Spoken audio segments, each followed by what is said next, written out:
Hey, c'est Mystique et je vous retrouve pour la vidéo What's New du mois de mai.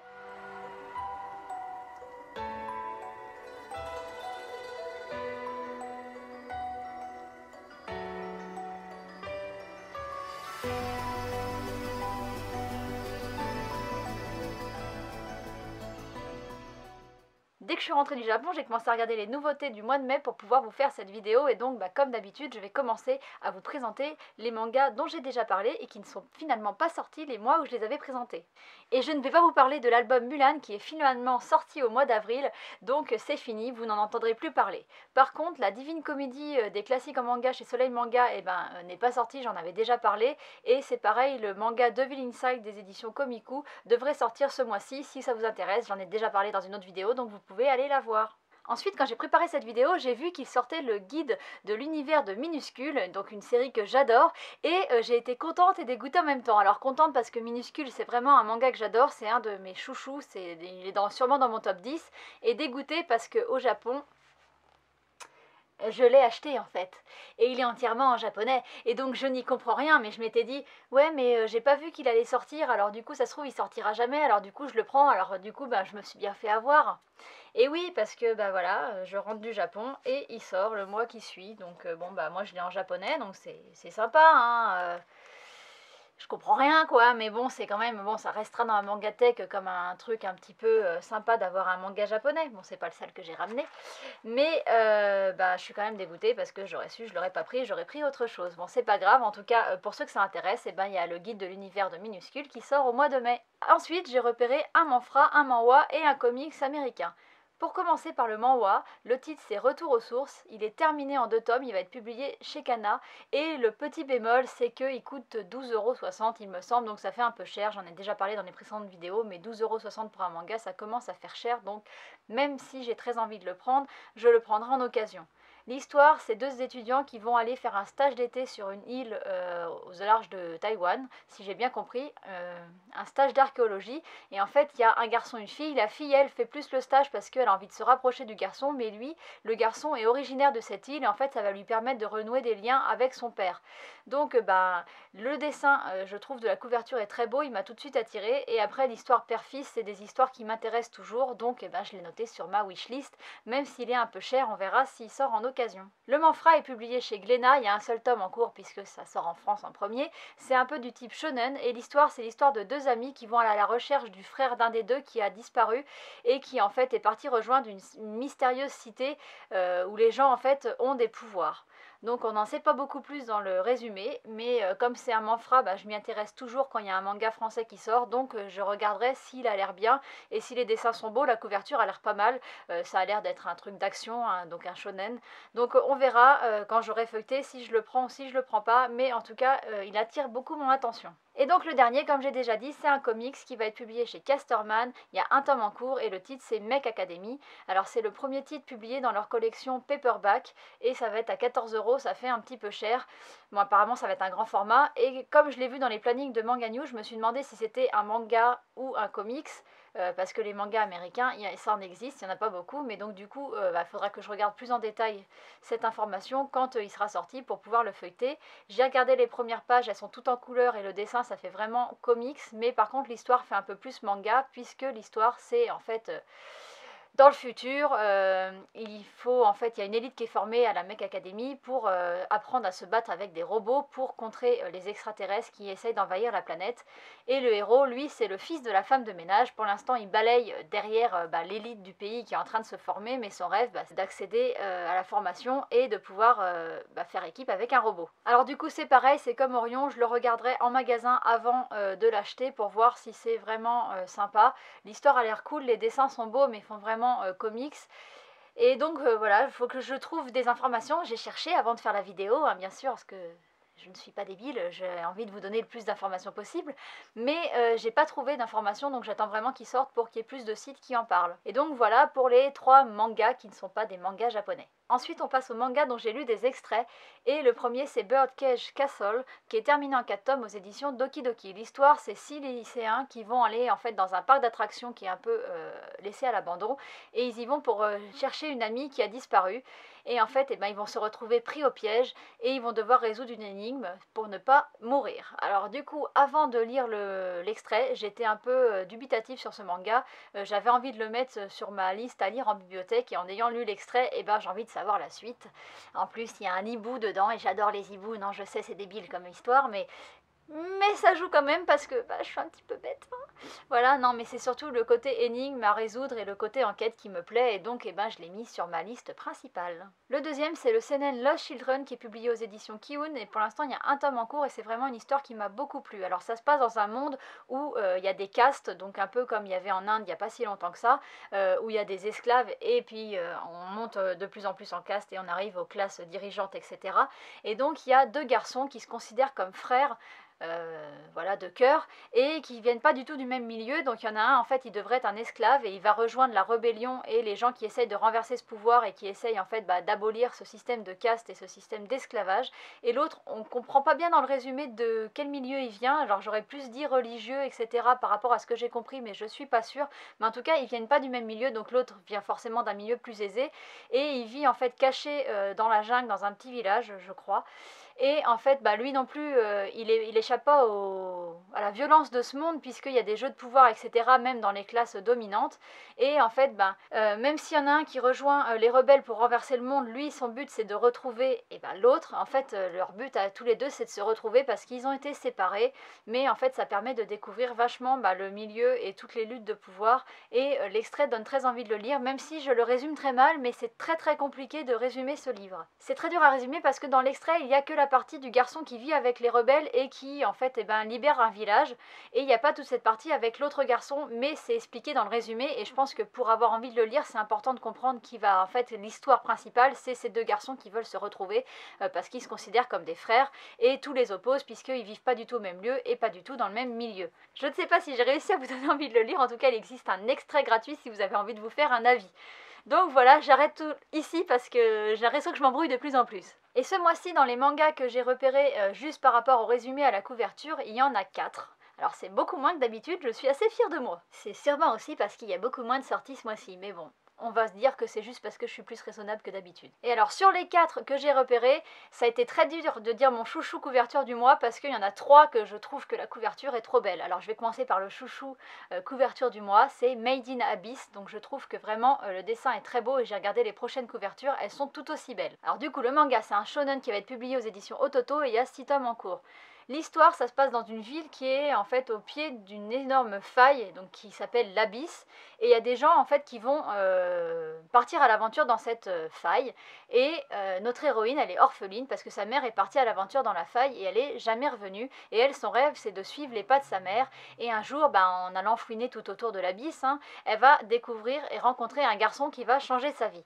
Alors déjà que la couverture est belle, mais alors cette histoire d'aventure, etc., j'ai vraiment hâte de découvrir ce manga. Et comme vous savez, je regarde pas d'animé et tout ça, et donc je sais qu'il y a déjà un animé de sortie, il me semble. Donc voilà, moi je me base juste sur le résumé, et j'ai très envie de le lire, j'ai très hâte. Alors la place de numéro 2 sur le podium des couvertures, c'est Whispering, les voix du silence.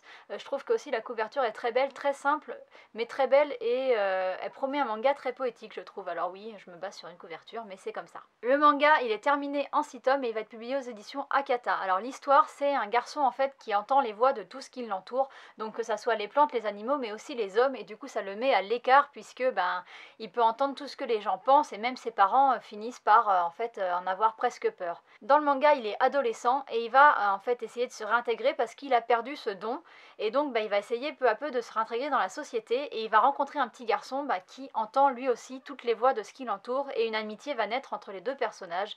Et donc même si la couverture est très simple et qu'elle me paraît poétique, l'histoire aussi me paraît très poétique, et j'ai hâte de le lire. C'est vraiment un manga, je pense, que je vais beaucoup aimer. J'ai très envie de le lire, enfin vraiment, je trouve qu'il a l'air génial. Je sais pas pourquoi, il fait écho en moi. Pourtant, j'entends pas les voix des gens, des animaux ou des plantes, hein, mais c'est comme ça. Des fois, vous lisez un résumé d'un manga, vous voyez une couverture et bah, vous avez tout de suite envie de le lire et vous savez que l'histoire va vous plaire et c'est le cas pour celui-ci. Le troisième sur le podium couverture du mois, c'est Legendary Love. Il y a 5 tomes en cours, ça va être publié aux éditions Soleil Manga et c'est un shoujo. L'histoire, c'est l'histoire d'une jeune fille dont la mère est fan du roman chinois Oshin Enji, je suis pas sûre de la prononciation. Et un jour, en tout cas, cette jeune fille va trouver un parchemin et elle va se retrouver absorbée dans le livre et elle va rencontrer le héros en fait et se rendre compte que il n'est pas du tout le garçon qu'elle croyait et l'histoire va porter sur ça. Alors je trouve que ça m'a fait penser un peu au manga Amatsuki et au manga Timeless Romance. Alors j'aime bien les deux donc je m'y suis intéressée et franchement la couverture est sympa mais ce qui m'a vraiment donné envie c'est la bannière qu'il y a sur Manga News qui est très belle, très colorée et je me suis dit que le dessin devait être très beau à l'intérieur et donc je le feuilleterai quand même parce que pour pas être déçue, je pense que je le prendrai ce mois-ci. Enfin, le dernier qui a attiré mon attention ce mois-ci, c'est Au Grand Air des éditions Nobinobi. Il y a 6 tomes en cours et je sais pas dans quoi on peut le classer parce qu'il est marqué seinen sur le site Manga News, mais j'ai l'impression surtout que c'est un kodomo. L'histoire, c'est 4 copines qui vont faire du camping au grand air et voilà, c'est un manga qui est basé sur le camping. Les dessins ont l'air très sympas. Moi, ça a l'air enfantin, mais j'aime bien. Donc, à voir. Mais je pense aussi me le prendre très certainement. Donc voilà, ce mois-ci, il y a 12 livres qui ont vraiment attiré mon attention, même si je suis pas sûre de reprendre le guide minuscule puisque je l'ai déjà en japonais. Et c'est pareil, il y en a quelques-uns où j'émets des doutes sur, par exemple, le manhwa, le manfra et le comics. Donc 12, ça fait moins que d'habitude déjà, et en plus, il y en a que je suis même pas sûre de prendre. Je trouve qu'il y a de l'amélioration, hein. Franchement, pas mal quoi. Et comme d'habitude aussi, il y a des mangas, donc j'ai envie de me faire un avis avant de les acheter. Et ce mois-ci, il y en a 5. Le premier, c'est Jusqu'à ce que nos os pourrissent. Il y a 7 tomes terminés aux éditions Pika et c'est un shonen. Alors l'histoire, c'est 5 enfants de 11 ans qui vont commettre un meurtre. Ils vont laisser le cadavre dans une grotte et tous les ans, ils vont revenir à l'anniversaire du meurtre pour en fait faire un serment d'amitié ou quelque chose dans ce genre. Et l'année de leurs 16 ans, quand ils reviennent, le cadavre a disparu. Et la suspicion va s'immiscer dans le groupe pour savoir si quelqu'un a vendu la mèche. Alors l'histoire a l'air d'être un peu du déjà vu, j'ai l'impression, enfin c'est en tout cas le ressenti que j'ai, donc ça peut être très bien fait comme très nul, et donc c'est pour ça que j'ai envie de le lire en bibliothèque avant de l'acheter. Le deuxième, c'est Aromantic Love Story. C'est terminé en 5 tomes et ça va être publié chez Akata. C'est un shoujo. Alors l'histoire, c'est l'histoire d'une mangaka qui aime bien écrire des shonen sociaux, mais ça ne marche plus du tout et son éditeur va lui demander d'écrire des shonen romantiques, en fait de type harem. Et si vous avez vu ma vidéo sur le langage des mangas, en fait vous savez déjà ce que c'est. En tout cas, du coup, il y a des histoires d'amour et elle est réfractaire à l'amour, ça l'intéresse pas du tout dans sa vie, mais contrairement à ce qu'elle croit, elle va écrire son premier chapitre et ça va cartonner et donc elle va devoir continuer à écrire comme ça. Et en plus d'écrire un manga que elle aime pas, elle va se retrouver avec 2 garçons qui vont un peu lui faire la cour. Donc voilà, l'histoire a l'air sympa, ça peut être très drôle si c'est bien fait, mais c'est un peu ce que j'ai peur, que ça soit pas bien fait et que ça soit un banal triangle amoureux. Et moi dans les shoujo ça m'énerve les triangles amoureux quand c'est trop toujours pareil. Donc c'est pour ça que j'ai envie de le lire avant et voir si c'est marrant, parce que par exemple j'ai acheté Otaku Otaku dernièrement et c'est vraiment un manga qui m'a fait mourir de rire, donc il m'a agréablement surprise. Donc là c'est pareil, je vais lire un peu le livre avant de me faire un avis et de l'acheter ou de ne pas l'acheter. Voilà, on verra. Le troisième, c'est Firefly, 4 tomes terminés aux éditions Komiku et le dessin est de Kwake Nokuto. Et donc c'est le dessinateur et mangaka dont j'ai du mal à me faire un avis sur ces mangas. Donc ça se trouve ça va faire comme tous les autres, je vais les acheter parce que j'ai envie de savoir si je vais être déçue ou pas. Mais là je vous avouerai que j'ai lu le tome 3 de Scariton juste aujourd'hui et j'ai été déçue. J'avais pas trop aimé le 1 et le 2, j'espérais que le 3 et le dernier relèvent le niveau et j'ai trouvé que c'était extrêmement bizarre comme tous les mangas de cet auteur. Mais par contre Firefly, c'est pas lui qui fait le scénario, c'est quelqu'un d'autre. Lui il fait les dessins et d'ailleurs j'ai tout de suite reconnu quand j'ai vu la couverture que c'était lui. Il a vraiment une patte graphique très reconnaissable.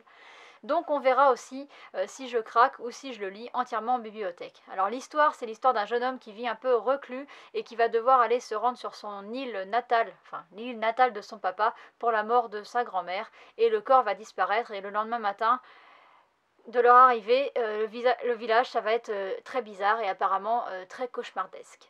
Donc voilà, on n'en sait pas beaucoup plus. Comme d'habitude, c'est un peu toujours le même genre d'histoire, même si là, c'est pas Kwake no Kuto qui a fait le scénario, mais ça ressemble beaucoup au scénario qu'il fait d'habitude, donc à savoir quelque chose de très sombre et de très étrange. Voilà, donc j'en sais pas beaucoup plus, hein, puisque j'ai que le résumé et la couverture, et j'hésite vraiment puisque c'est un mangaka dont j'arrive pas à savoir si je l'aime ou si je l'aime pas. Le quatrième, c'est No Control, c'est un seinen publié aux éditions Delcourt Tonkam qui est terminé en 2 tomes. Apparemment, la scénariste est très connue, c'est Lin Okamoto. Elle a écrit des mangas que moi j'ai pas lus, donc je vous mettrai une image ici. Et parce que je me rappelle plus du titre. C'était en fait un manga qui était prévu pour faire un one shot et ça a tellement bien marché qu'ils lui ont donné plus de chapitres et donc ça fait 2 mangas. Et l'histoire, c'est l'histoire de 2 amis d'enfance qui vivent dans des milieux opposés. Ils vont se retrouver séparés une première fois par la vie puisque ils vont pas aller dans les mêmes écoles, et quand ils vont se retrouver dans la même école puisqu'il y en a un qui va se décarcasser pour obtenir une bourse, etc., et la fille va le snober et en fait va ne plus lui parler. Et donc après sa première journée dans ce lycée catastrophique pour le garçon, il va faire un vœu qui est un vœu au dieu de la contrepartie, et donc il va obtenir son vœu, mais il va y avoir une contrepartie à payer, et apparemment le prix est élevé. Alors on ne sait pas exactement dans le résumé qu'est-ce que c'est le prix, mais en tout cas ça va impliquer les 2 personnages principaux, et apparemment c'est un manga qui est drôle, donc j'ai bien envie de l'acheter parce qu'il n'y a que 2 tomes, mais il faut savoir être raisonnable. Je commence à avoir vraiment beaucoup trop de mangas et vraiment beaucoup trop de mangas de retard dans ma pile à lire, donc je préfère le réserver pour le lire en bibliothèque, et s'il est vraiment bien je l'achèterai, mais s'il est juste sympa, 2 tomes en bibliothèque à lire c'est pas très embêtant, et donc je le prendrai pas. Le dernier, c'est Last Pretender, il y a 4 tomes en cours et ça va être publié chez Kana et c'est un shonen. L'histoire apparemment commence par l'organisation d'un tournoi intergalactique qui est fait pour trouver la femme du prince héritier. Alors, c'est un tournoi qui est basé uniquement sur la force physique, et lui, le prince, il voit pas ça d'un bon oeil, et pour essayer de contrer ça et de ne pas épouser la femme qui va gagner le tournoi, il va créer un clone de lui-même en version féminine, et apparemment ce clone, il va pas lui obéir à 100%, et ça va être ça qui va créer l'histoire du manga et qui va être assez marrant. Et s'il est sur ma liste des choses à lire en bibliothèque, c'est parce que j'ai envie d'être sûre que c'est drôle avant de l'acheter, et que c'est vraiment bien fait, parce que la couverture et le dessin pour l'instant m'emballent pas de ouf.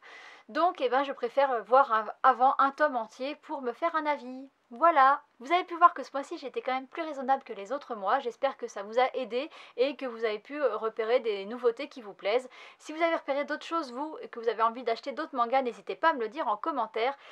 Et en plus de ça, je voulais vous remercier aussi pour les 1000 abonnés. On a dépassé les 1000 abonnés pendant que j'étais au Japon. C'est la première vidéo que je tourne depuis mon retour, puisque tout était enregistré d'avance avant. Et donc j'ai pas pu vous dire merci, et donc je vous dis un grand merci. Ça me fait vraiment très plaisir d'avoir dépassé les 1000 abonnés. C'est une barre symbolique, hein, on n'a le droit à rien, les vidéos ne deviennent pas monétisées, etc. Mais c'est quand même une barre symbolique et c'est un gros chiffre, 1000 c'est quand même beaucoup. Et donc je suis super contente, et je voulais vous remercier. Et pour l'occasion, j'avais demandé sur Instagram si ça intéressait des gens que je fasse une FAQ. Et donc si vous avez des questions à me poser, n'hésitez pas à les mettre en commentaire et j'y répondrai dans la vidéo FAQ que je tournerai incessamment sous peu, mais pas tout de suite non plus. Voilà, j'espère que ma vidéo vous aura plu, et puis je vous dis à bientôt pour une prochaine vidéo. Bye bye.